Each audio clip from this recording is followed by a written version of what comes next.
You went to bed and woke up to 200 Bitcoin. Yeah. And I used my credit card and I bought 100 Bitcoins for $20. The early days of crypto, it was the Wild West. From there was no clawing back from that rabbit hole.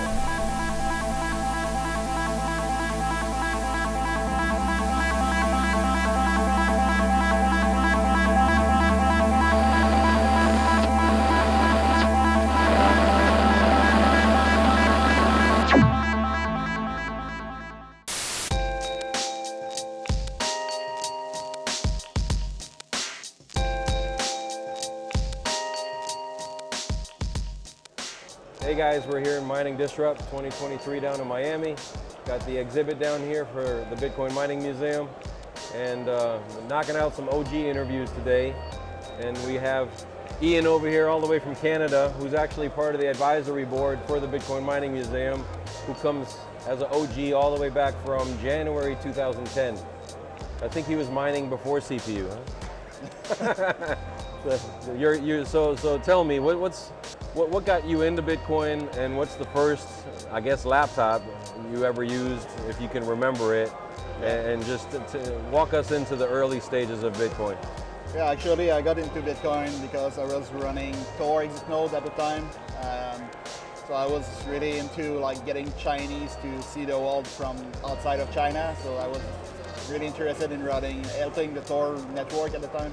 And so I was running servers to provide them that service, and Tor exit node require a lot of bandwidth and RAM, but not much CPU. So I was looking for something to do with that spare CPU.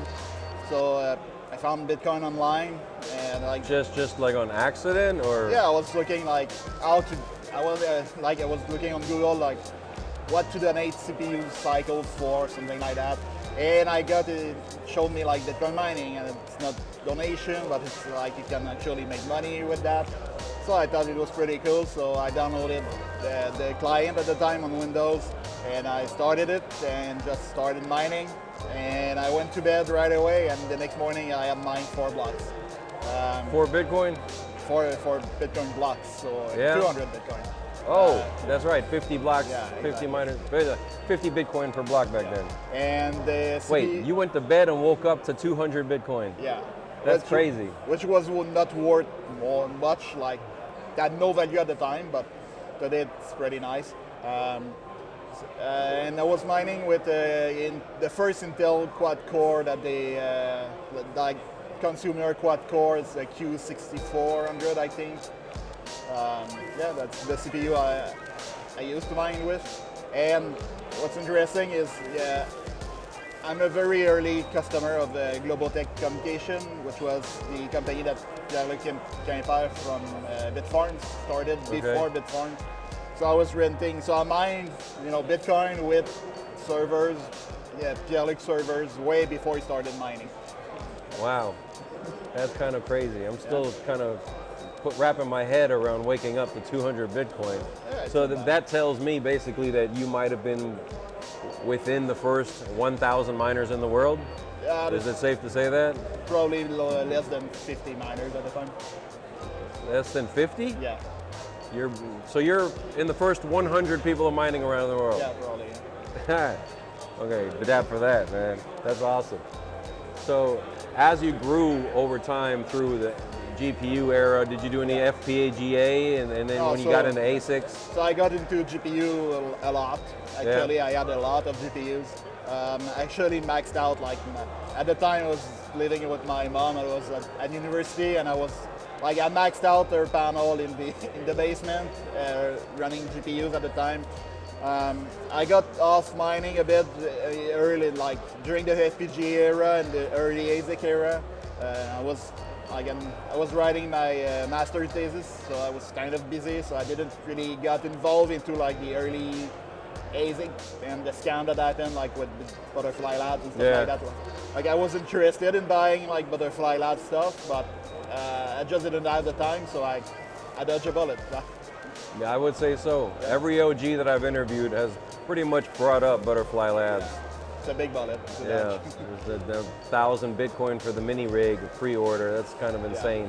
And I came back like thinking like mining was going to stay around. It was really like something that I wanted to do during the time of the Bitmain history. Yeah. Yeah. At what point did you take it all seriously and kind of went all in and said forget everything else? At the S3, during the S3. During the S3? Yeah. Okay. It's when I quit my engineering job. It's when I started building a real farm. And Did you have any S2s? No. No? Those things were bulky and Yeah. people hated those too. But I think the S3 is the first large production from Bitmain. Yeah, exactly. Yeah. Exactly. It's the large batch that is were selling for a significant amount of time. So do you have any crazy experiences or stories that you remember? Did you burn anybody's house down or almost? Or Well, I burned my farm down. you did? Yeah, it's not myself, but my neighbor, he got into You burned a farm down? Yeah. My neighbor got into a fight with one of his customers, and the customer came back and burned his shit down. And it ended up costing me my farm because of that. So you were like collateral damage in the mining farm? Yeah, pretty much. At the time I was running 40 megawatt, and it took the farm down, and I had to give up the electricity contract. It's in Quebec. So they wanted me to pay the demand, and I was fighting with the insurance to get a payment. So they wanted me to pay the demand during that time, which for 40 megawatt is almost like $1 million per 2 months. And that was with the S3s or what? No, at the time it was S9. With S9s, Yeah, okay. full of S9, so 40 megawatt of S9, which was 1% of the network at the time. Very nice. Pretty large farm. So I was fighting with the insurance, and I had to give up the electricity contract. And 3 months later, after I gave up the contract, Hydro-Québec came with the moratorium, so I never was able to build back that farm in Quebec because of that. Now looking back at what you know today, do you have any regrets from back then that you might have probably? Giving up that electricity contract is a big regret. Yeah. Definitely. But from the early days, not really. I never really lost money, either CPU or GPU or even early ASIC mining. So never had I'm really happy I dodged the bullet of the early ASIC, but except giving up that electricity contract, I don't really have any regrets. That's awesome. Well, I know that everybody's running around with the conference right now, and I just seen you and pulled you to the side, so I know you're a busy guy, but I really appreciate you stopping through and giving us some of your time. Huh? Always happy to talk about it. Yes, sir. Thank you so much. Thank you, Thomas. And enjoy the conference. Thank you. Later, guys.